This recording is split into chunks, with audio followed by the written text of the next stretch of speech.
Dito tayo sa Quinta Market. Bawat ngiti mo pinipini, atin ang sandali. Basta sa'yo. Hirap no? Hintayin mas 1 hour na.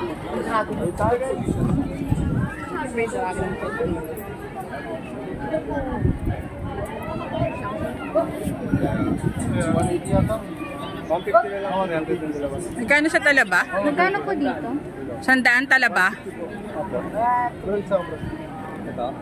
Dito po magkano? 500 po, 450. May gano'n ako happy dumpy. Bibigyan ka ng 150 na lang, 150. Eh kuya, yung dun sa shrink? 150 po. 7, 8 na pera. Ay, 7. Galing po ako ng market. Ito yung wala sa planong bilhin. Kaso nakita ko na meron ito. Ito yung isa sa mga isda na madalang ko nang makita. Hindi siya always meron. Kaya nang makakita ko kahit medyo mahal, napabay na ang lola nyo. Ayan guys, so ayan. So this is biya in Tagalog. Sa iba po, hindi ko alam kung ano ang tawag dito. So pinalinisan ko na rin to sa market. At isa-shower na lang natin dito. Ayan. Isa to sa mga parang sinaunang mga isda. At ang pagkakaalam ko isa press. Hindi ko alam sure kung fresh water ito. Fresh water fish ang biya. Pero mas lamang siya sa fresh water, hindi siya salt water. Ayan. Masarap to na gataan. Yung ipapaksiwan muna tapos lalagyan ng gata. Ayan. So, isa-shower ko para totally malinisan. Ito pa yung isa kong nabili. Pero talaga ito yung isa sa lagi kong hinahanap sa market. Kaso medyo madalang ang makita sa market. Pero sabi nila pag kasi July at August season nung ano na to, ayan. Ayan na guys. So buhay pa. Ayan o, gumagalaw. Hoy, gising. So baka nanunuklaw to eh. Oh. Ito po siya guys. Ayan. Is it a girl or a boy? This is a boy. Aray. Abno. Ayan po. So, medyo expensive lang yung kilo. Pero dahil, sabi nila ngayon yung parang pinaka-peak season nito. It's month of August. Kasi, yun yung time nila na yung aligi. Ito yung nakawala kanina. Ayan. Yung may aligi daw. So, pag daw ganito, it means this is a girl. Ayan. Tapos, pag yung malapad, parang wala akong nakita. Medyo malapad ng bagya, alanganin. Iyon daw yung hindi naman transgender. Yung parang ano parang tomboy o bakla ba tawag doon na crab, talangka. Talangka po ang tawag dito sa Tagalog. Sa amin, tawag. Hindi ko lang alam kung ito yon yung isang klase. Ayan. Ito yata yung parang alanganin. O yung lesbian or bading. Ayan. Tapos aray ko. Yung isa nga yung kanina, it's ano yun yung male. Ayan guys, isa-shower din natin para malinisan siya. Ayan o, at gagawa ako ng burong talangka.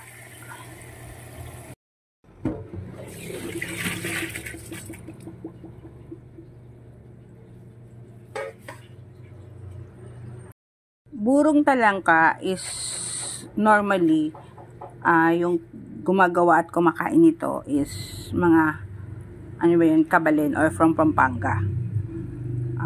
Pero may napanood din ako sa ibang lugar na ito ay kinakain din nila yung buro. Pero commonly, ginagataan nila to at saka yung parang halabos. Ayan. Yung parang in-steam lang ng ano sa pan o sa casserole. Ayan. So, nilipat ko dito para mas mahugasan siya. Ayan, tumatalon. Oh, hoy, where are you going? Parang ayaw mo pang magpaluto, ah. So, pero pag inanuhan ko to ng salt, automatic na mamatay na sila. So, ito rin yung isang aking nabili. Ayan. So, ito na guys, nalinisan ko ng mabuti itong mga talangka, kung tawagin. Dito sa Tagalog. Hindi ko alam kasi sa iba kung ano yung tawag dito. Comment down below sa mga kung anong tawag dito sa part ng Visayas at sa mga Ilocano. So, ayan, aasinan ko. Buhay pa siya guys. O, ayan. Yan talaga. So, mamamatayin na siya dito sa asin.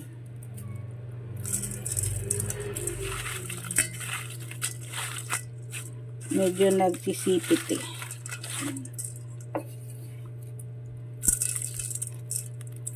Ganito po yung way ng pagbuburo ng talangka. So, ayan, maraming asin. So, i-cover ko to at bukas, kinabukasan, after 24 hours. Ayun. So, pwede na tong kainin. Lalagay ko siya, tatakipan ko to yung naka-sealed. Ayan. Ito guys, nalinisan ko na at pwede nang ilagay sa fridge. So, yan. Ito yung lulutuin ko, yung kalahati. Yan, nilagyan ko na ng hipon, tapos konting tubig. Ito yung halabos kung tawagin. So, yan, naggagalawan pa siya, oh, kasi, yan na. Oh, gumagalaw po. Tatakpan ko para maluto.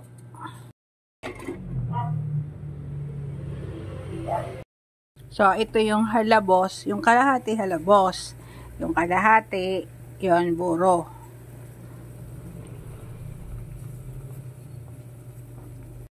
So guys, ito na yung ating fermented crablet. Ayan. O burong talangka. Ayan. So, ito, ayan yung may asin. So, ngayon, huhugasan ko siya sa medyo mainit-init na tubig. O, not so warm, pero medyo para medyo mainit-init. Hugasan ko siya ngayon sa mainit na tubig. Yung kaya lang, hindi naman yung too hot, yung medyo warm. Ayan. At pwede na iulam o kainin. So, yan. Kukuha lang ako kung alin yung kakainin. Kung hindi lahat, wag muna kasi isa lang naman akong kakain. So, I choose this. Ito daw yung girl. Ayan. Pag ganyan, girl yan. Ito, it's a boy. Yeah. Ayan, pag ganito yung hugis, it's a boy. So, I think it's enough. So, ito lahat girl. So, medyo pagpupulo girl, mas mahal yung price kaysa doon sa iba-ibang gender. So, ito na yung hot water. Ayan. So, ayan. Tama lang pala yung init. Kaya kong kamayin.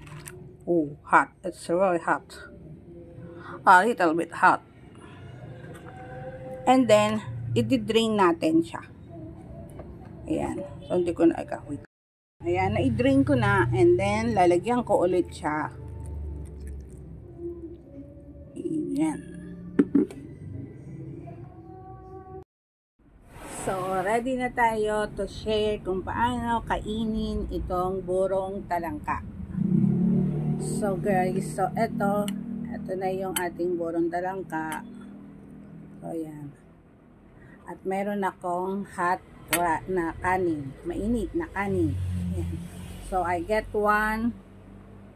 Ito. So ito yung binuro ko, yung fresh na buhay, tapos nilagyan ko ng salt ng 24 hours. Then nilagay ko with salt, nilagay ko sa isang sealed container. So kailangan talaga yung sealed kasi hindi siya pwedeng anuhan ng other na insects. Yun. And then ito na guys. Ayan. Oh. Ayan. So kita nyo yung black po na yan, ayun yung effect nung salt doon sa crab. Ayan, doon sa talangka. I don't know kung anong tawag dito sa ibang lugar ng Pilipinas. Sa Tagalog, ang alam ko is talangka. Ayan. Parang ito is fresh water. Ayan, compressed water.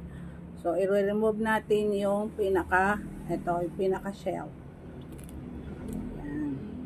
So, meron siya ditong yan, ilagay natin sa kanin. Tapos, ayan guys. So, isin natin yung mga sungot-sungot. Ayan, at ipipiga lang.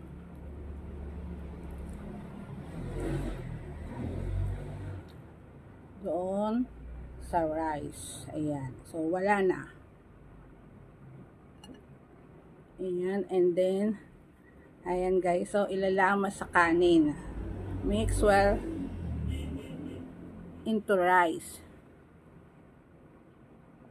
So, meron akong pinrepare na suka with bawang. Pangontra sa aswang. No, dahil ito daw mataas kasi sa cholesterol yata itong crab. So, kailangan natin yung vinegar and a little bit fish sauce with garlic. Yan. And eto na.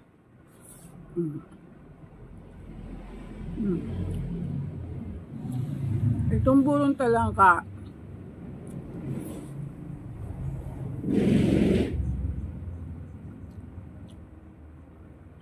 known in Pampanga. Yung mga kumakain. So dahil ako adventurous at curious sa mga bagay-bagay, kaya nung bata ako, nakikita ko kasi yung iba kumakain ito. So, yun, tinry ko at masarap. So, ito naman yung pinakalikod niya. So, yan. Alisin lang natin yung pinakaano sa ibabaw at kukuhanin ko din yung ayan, top dito sa rice. Alam nyo ba na ang August ay ang peak season ng mga ganitong klaseng crab? Kasi ito daw yung month na mataba yung mga crab, mga talangka, o yan. Sa iba may tawag, din naman sa ibang salt water na small crab, they call it kasag. Pero ito, parang fresh, nakukuha ito sa fresh water o dun sa parang combination ng salt and fresh water. Ayan na, lamas and then subo.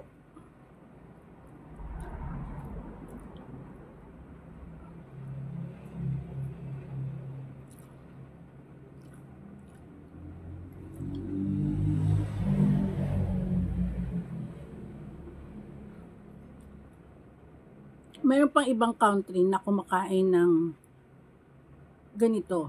I think yung Thailand. Pero yung sa iba, minimix nila yung yung fermented crablet nila. Sa iba, sa salad, yun. Sa sumtam, yan, yung papaya salad. Nagmimix sila ng ganito. Yan. Dinidikdik nila doon sa maliit na lusong. I don't know kung anong tawag doon. Yung malaki kasi, pag malaki is lusong sa Tagalog. Tapos, almeres, yung maliliit.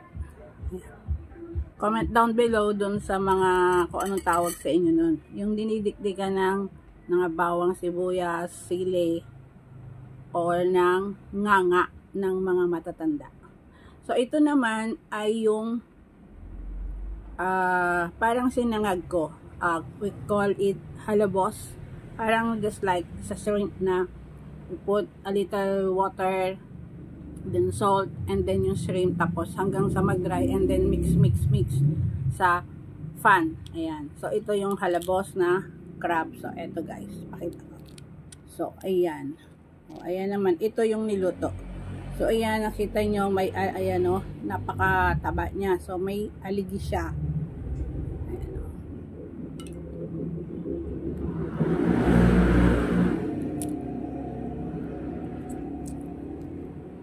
O, dalawang klase ng luto yung ginawa ko. Yung isa yung pasangag, and then yung isa yung burong talangka. So, yung father ko, favorite niya to eh. And then, even my youngest son, na itong halabos na to, itong crablet na to, even ibang crablet, pag ganito, nung bata siya, halos yung gusto niya yung mas maliit kasi kinakain niya yung pati yung mga kamay.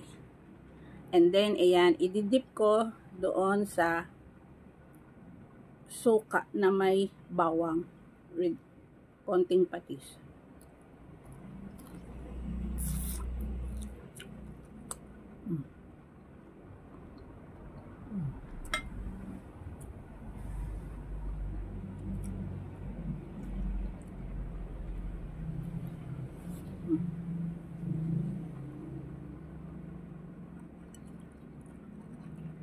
One more buro na crab.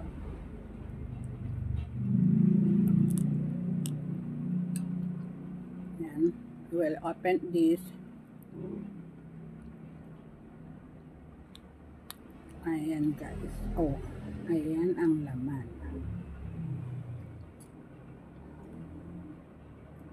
So, doon sa mga kakain ito, dapat before you eat, kailangan nag-BP kayo na inyong blood pressure.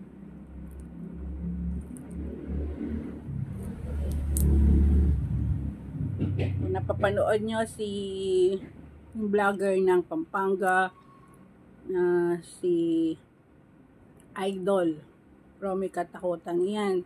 Tsaka yung isa pa, yung isang babae na mahilig din siya, content niya din is nagluluto siya. Isa siya sa parang counselor ng Pampanga. Yan.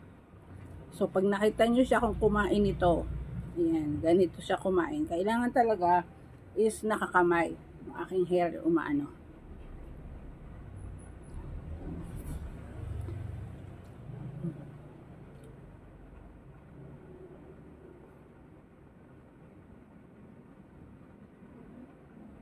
Ano yung hair ko kasi yung hangin.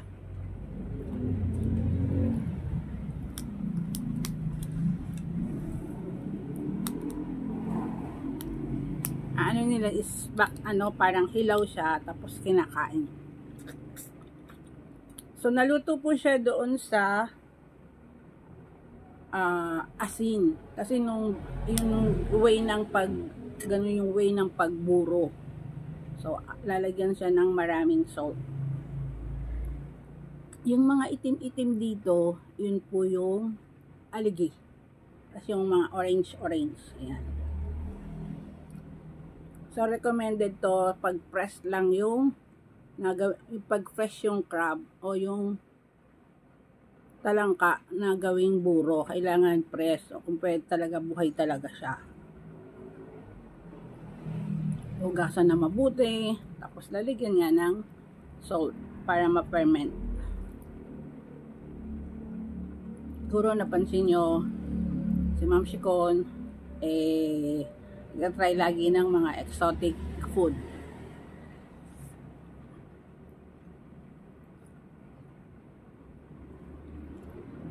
madalang lang kasi ito. So, sometimes twice a year lang siya na yun may matataba na talangka.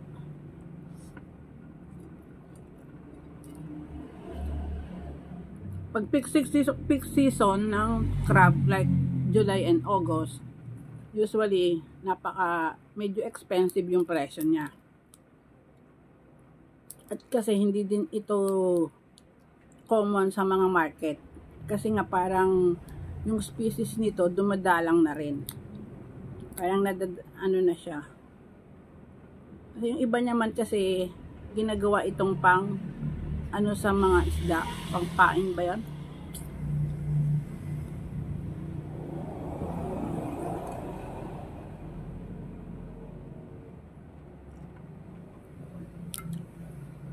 Paki-comment nga po kung sa mga lugar nyo o province nyo ay ginagawa din yung pagbuburo ng talangka at kung ayun nga, kumakain din ba sa inyo nito.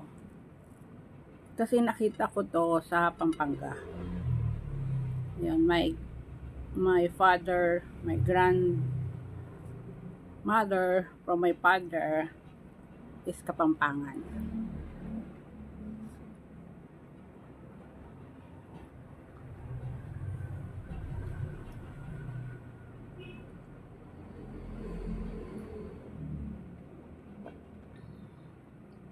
So may nabibili po nito na ano na nasa bottle sa mga supermarket.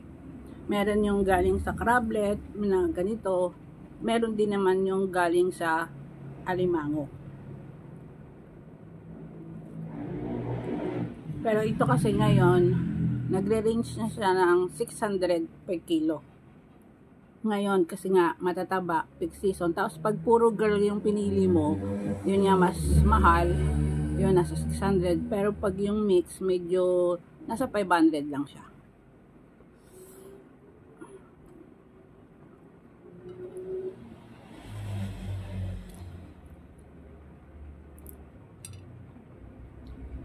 Yung mga ganitong klase exotic na extraordinary, na hindi normal na nakikita sa market at hindi din laging kinakain ng ibang Pinoy, ayun, kaya ko tong kainin except dun sa mga over na exotic siguro, ewan ko lang pero yung ibang exotic sa Thailand na try ko na.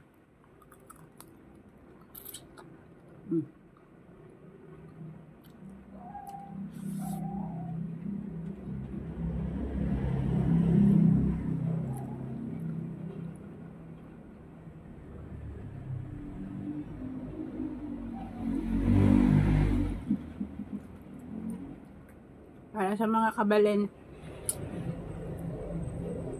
na fanatic kumain ng burong talangka, shout out po sa inyo.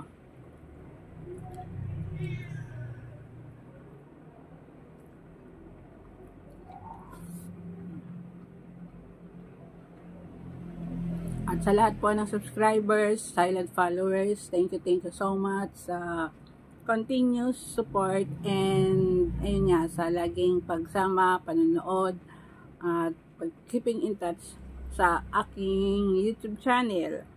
So guys, sana nagustuhan nyo yung story ko for the day. Ayan, so see you again sa susunod nating exciting story. So this is Ma'am Shikon saying bye! Sana nabusog din kayo. See you again!